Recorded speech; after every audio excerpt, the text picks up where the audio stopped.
बिस्मिल्लाहिर्रहमानिर्रहीम। अस्सलाम वालेकुम अज़ीज़ तलबा, कैसे हैं आप? मैं हूं आपका हेल्पर और ये 7th क्लास के मैथ हम कर रहे हैं। तो इसमें बेटा जो आगे आपकी एक्सरसाइज आ रही हैं ना, वो सेट के मुतालिक हैं। सेट तो मैंने ये ज़रूरी ख्याल किया कि मैं आपको सेट की जो बेसिक चीज़ें हैं उनके मतलब थोड़ा सा पहले बताता चलूँ, ताकि आप जो है ना वो सेट जब हम एक्सरसाइज हल करें तो वो आप आसानी से उसको समझ सकें।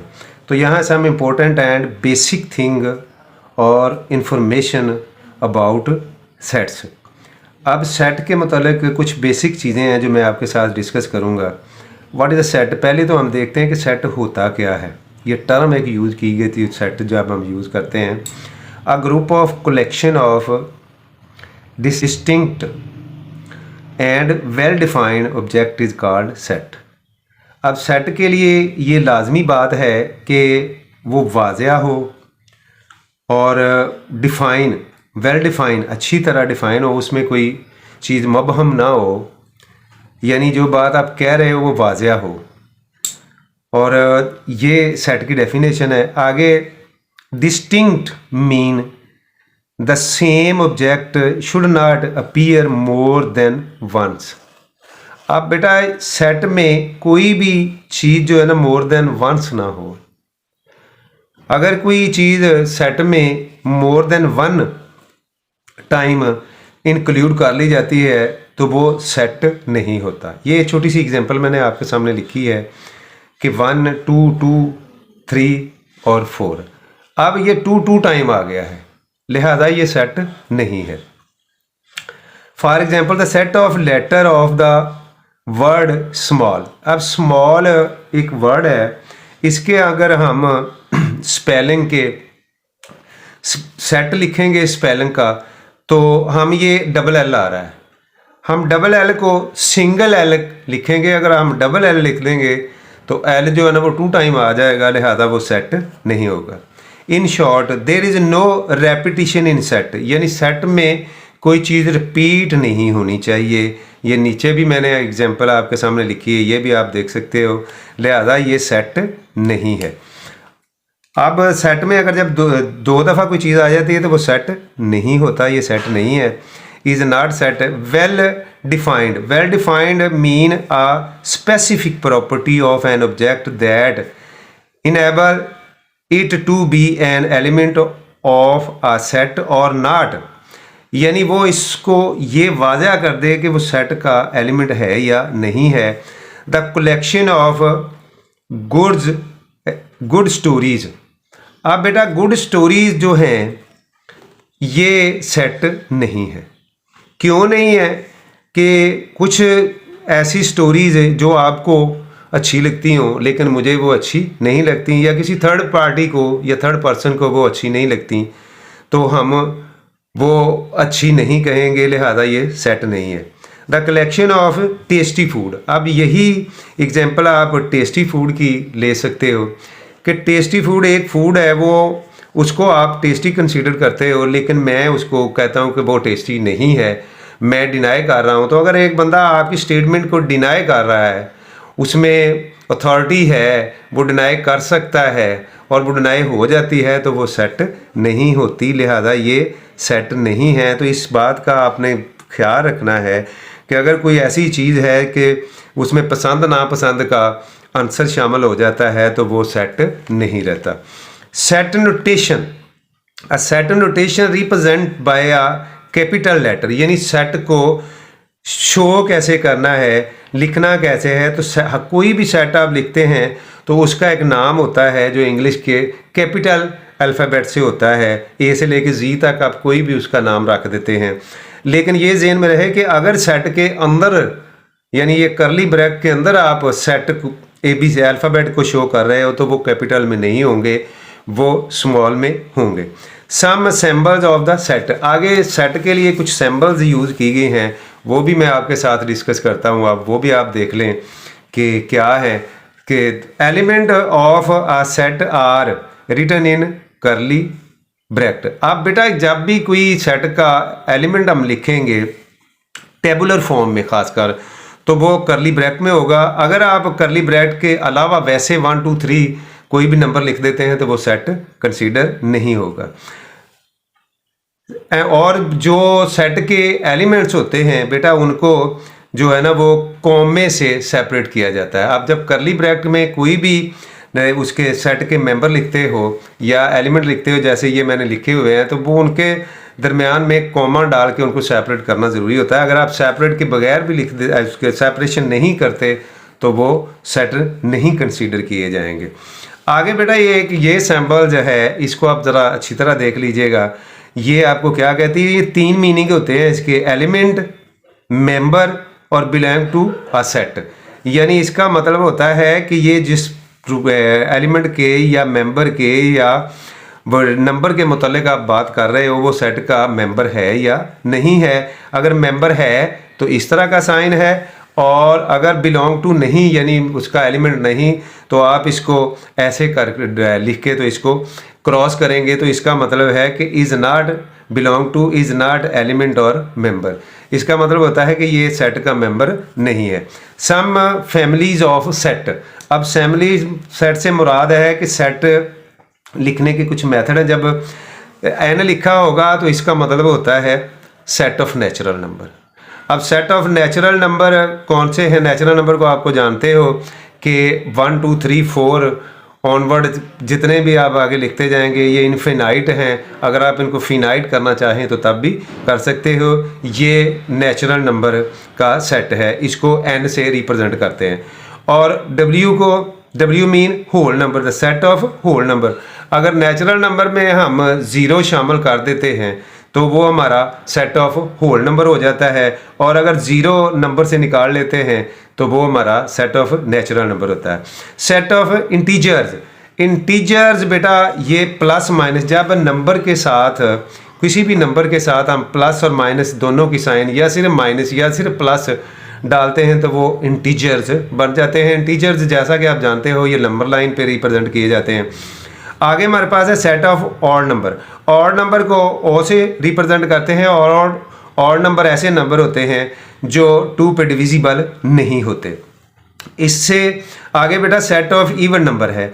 सेट ऑफ इवन नंबर को ई से रिप्रेजेंट करते हैं, और सेट ऑफ इवन नंबर ऐसे नंबर होते हैं जो 2 पे डिविजिबल होते हैं, और ऐसे नंबर्स को इवन नंबर कहते हैं।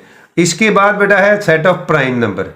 इसको पी से रिप्रेजेंट करते हैं, और प्राइम नंबर ऐसे नंबर होते हैं जिनके ओनली 2 फैक्टर होते हैं, 1 एंड इटसेल्फ। इसके अलावा वो किसी भी नंबर पर डिविजिबल नहीं होते। ऐसे नंबर्स को प्राइम नंबर कहते हैं, और सेट ऑफ प्राइम नंबर को पी से रिप्रेजेंट करते हैं। आगे बेटा सेट ऑफ कंपोजिट नंबर, इसको सी से रिप्रेजेंट करते हैं, और ये ऐसे होते हैं जिनके मोर देन 2 फैक्टर होते हैं, यानी वो 1 ऑन इटसेल्फ के अलावा किसी भी दूसरे और नंबर पर डिवाइड हो जाते हैं यानी डिविजिबल होते हैं, तो उनको कंपोजिट नंबर कहते हैं, और इसको सी से रिप्रेजेंट करते हैं। आगे सेट ऑफ रेशनल नंबर हैं, इनको क्यू से रिप्रेजेंट करते हैं, ये इस फॉर्म में लिखे होते हैं। सेट ऑफ इररेशनल नंबर को क्यू डैश से ये रिप्रेजेंट करते हैं, ये इस फॉर्म में लिखे होते हैं। और सेट इसको आगे बेटा सेट ऑफ रियल नंबर है, ये इसको आर से रिप्रेजेंट करते हैं, और क्यू यूनियन क्यू डैश जो सेट होते हैं वो सेट ऑफ रियल नंबर होते हैं। आगे ये देखते हैं एक्सप्रेस और डिस्क्राइब आ सेट। अब क्वेश्चन नंबर इसका 1 जो है वो descriptive form. In descriptive form of a set we simplify describe a set in word, यानी वर्ड में हम लिखते हैं तो वो डिस्क्रिप्टिव फॉर्म में होता है। For example set of prime colour, set of geometrical instrument. आगे बेटा टेबुलर फॉर्म में मैंने पीछे भी आपको बता चुका हूँ, पीछे वाली एक्सरसाइज में भी, कि जब आप करली ब्रैकेट में किसी सेट को लिखते हो या रिप्रेजेंट करते हो तो वो आपका बेटा जो होता है वो टेबुलर फॉर्म में होता है। ये मैंने टेबुलर फॉर्म में कुछ सेट लिखे हैं एक्सप्लेन करने के लिए। और ये सेट बिल्डर एक लैदा फॉर्म है बेटा इसकी, ये भी मैंने आपको पीछे समझाया है। ये भी आप देख सकते हैं कि इस तरह की फॉर्म में जब किसी सेट को लिखा जाता है तो वो सेट बिल्डर फॉर्म कहलाती है। अब बेटा ये इसके आगे हमारे पास है डिफरेंट टाइप ऑफ सेट। अब सेट की कुछ टाइप्स हैं, तो वो following are the different type of set: empty, void and null set. एक ही सेट के तीन जो हैं वो आप समझ लें कि नाम हैं। A set which does not contain any element is known as empty set और वाइड और नल सेट। यानी अगर किसी सेट का कोई भी एलिमेंट नहीं है, वो टेबुलर फॉर्म में लिखा है या डिस्क्रिप्टिव फॉर्म में लिखा है, तो वो आप उसको एम्प्टी सेट या वाइड या नल सेट आपको उसको पढ़ते हो। आगे बेटा है सिंगुलटन सेट।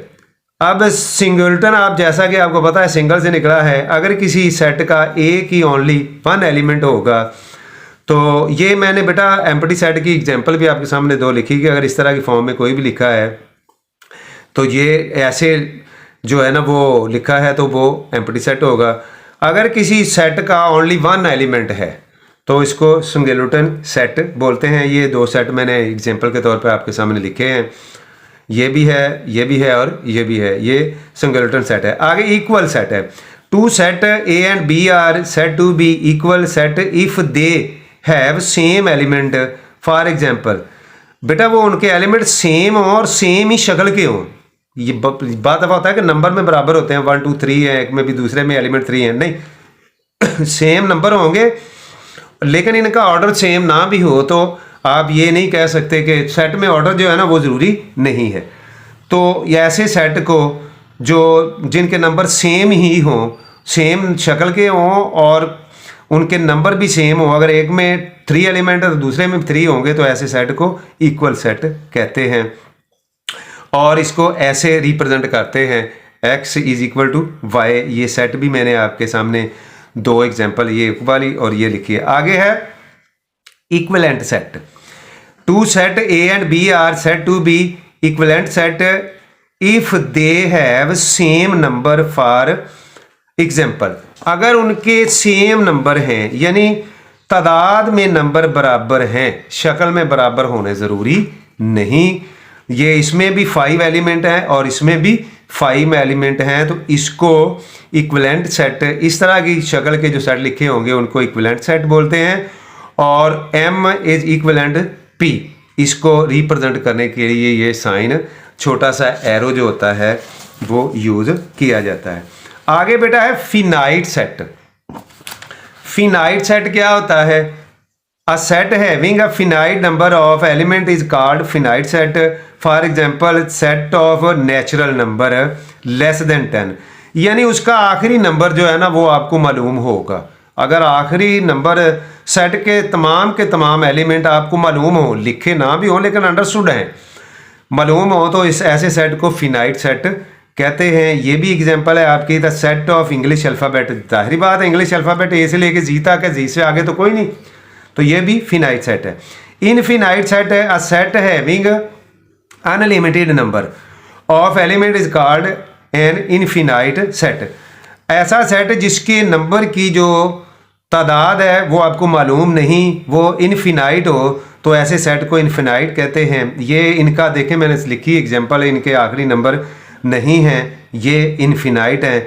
या सेट ऑफ मल्टीपल और 5, मल्टीपल ऑफ 5 का आप अगर लिख दें तो वो तो कभी भी ख़त्म नहीं होंगे, वो तो चलते ही जाते हैं, तो ये इनफिनाइट सेट होते हैं। Subset if all the element of set A are also in the set of set B then the set A is called the subset of set B. अगर set A के तमाम अरकान, ये आप देख सकते हो, set A के तमाम अरकान सेट बी में शामिल हों, ये ए वाले सारे बी में शामिल हैं लेकिन बी के 2 एलिमेंट ऐसे हैं जो ए में शामिल नहीं हैं, तो ऐसी सूरत में सेट ए को सेट बी का सब सेट कहेंगे, लेकिन सेट बी जो है ना वो सेट ए का सब सेट नहीं होगा। इसको आगे टर्म में ये यूज़ होती है सुपर सेट, वो उसमें आएंगे तो बेहतर तरीके से आप समझ जाएंगे। आगे बेटा है superset. If a set B contain all the element of set A then the set B is superset of set A and the written as ऐसे। इसको सुपर सेट को ऐसे लिखा जाता है।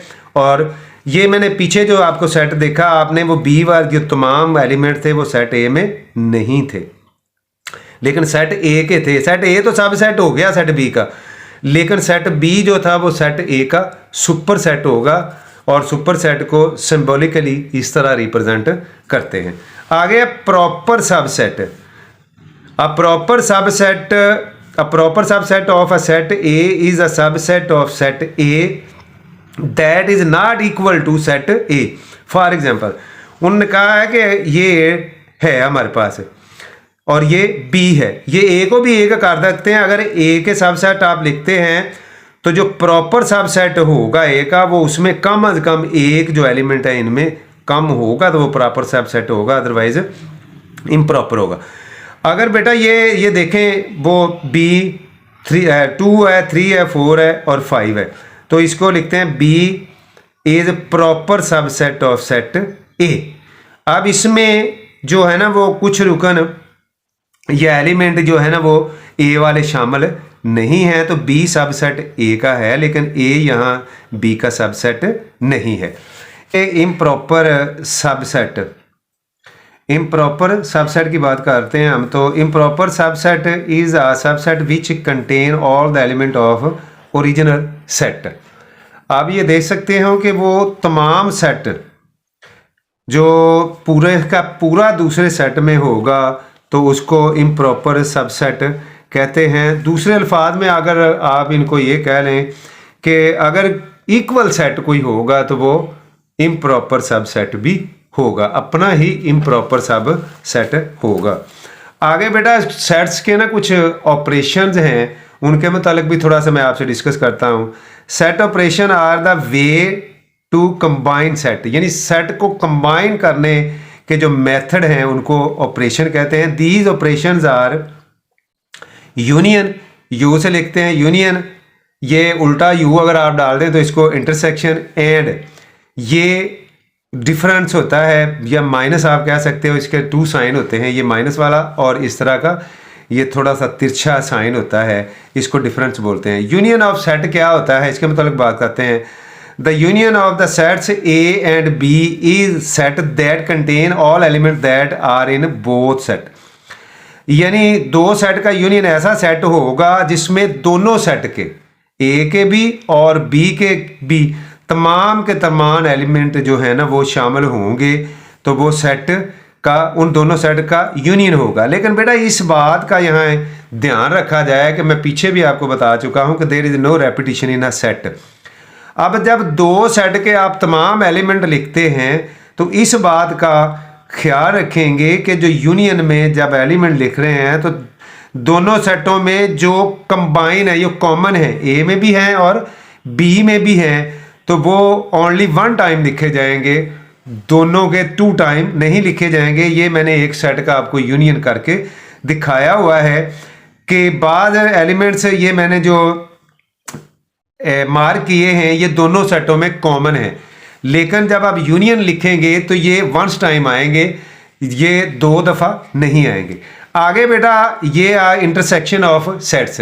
इंटरसेक्शन क्या होता है बेटा? इंटरसेक्शन भी the intersection of set A and B is the set that contain all common element of the sets, यानी ये सिर्फ कॉमन एलिमेंट होंगे जो ए के भी हों और बी के भी हों, लेकिन लिखे दोनों 1 टाइम जाएंगे। ये नहीं कि कोई ऐसा नंबर है या एलिमेंट है जो ए में भी है और बी में भी है तो उसको आप 2 टाइम नहीं लिखेंगे, कॉमन लिखेंगे और ओनली 1 टाइम लिखेंगे एंड बी द इंटरसेक्शन, और इसको इंटरसेक्शन कहते हैं। इसकी भी एग्जांपल मैंने आपके सामने एक सॉल्व की है, आप देख सकते हो कि ये हमारे पास सेट ए है और ये सेट बी है। इसको कैसे सॉल्व करना है?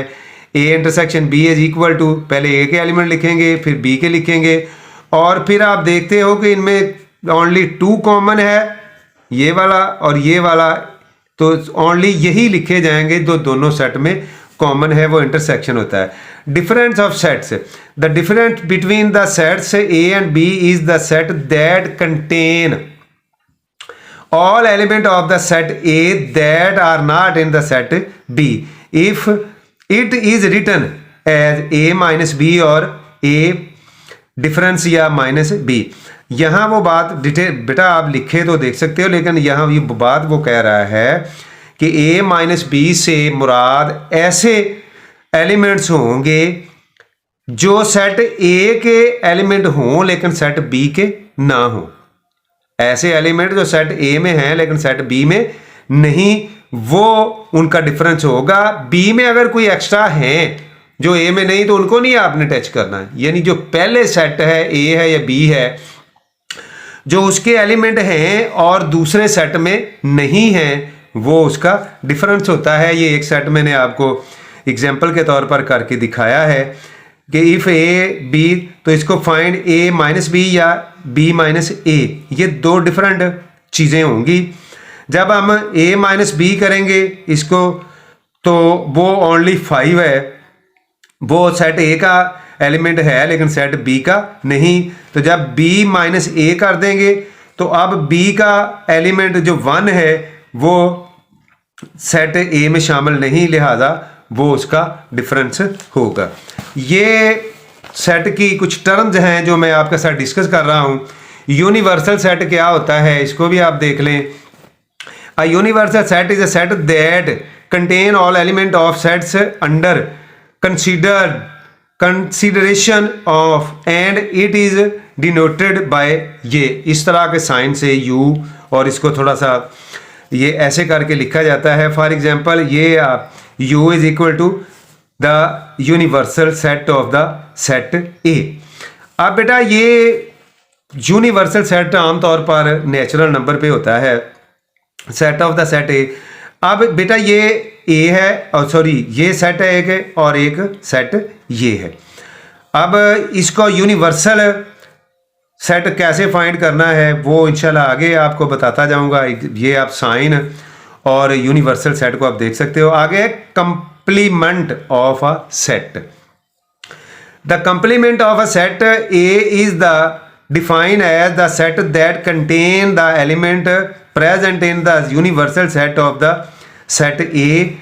It is denoted by A complement और ए कंप्लीमेंट। इसको दो तरह से लिखा जाता है, और कंप्लीमेंट के लिए बेटा ये चीज़ ज़हन में रखनी है, उसको जब भी डिफाइन करना है वो यू से करना है। अगर ए कंप्लीमेंट मालूम करना है तो ए को यू से माइनस करना है, अगर बी करना है तो यू से बी को माइनस करना है, अगर सी करना है तो सी को यू से माइनस करना है। यानी आप ये समझ लें कि यूनिवर्सल सेट जब भी मालूम करना है वो यू से करना है, और वो ऐसे अरकान होंगे जो यू के एलिमेंट हों लेकिन ए के या बी के या सी के, जो भी आप ए एलिमेंट मालूम, ए कंप्लीमेंट मालूम कर रहे हैं या बी कंप्लीमेंट मालूम कर रहे हैं या सी कंप्लीमेंट मालूम कर रहे हैं, तो ऐसे होंगे जो ए के एलिमेंट यू के एलिमेंट हों लेकिन दूसरा सेट जिसका आप कंप्लीमेंट मालूम कर रहे हैं उसके एलिमेंट ना हों। तो मिलते हैं नेक्स्ट वीडियो में। अस्सलाम वालेकुम, अल्लाह हाफिज़।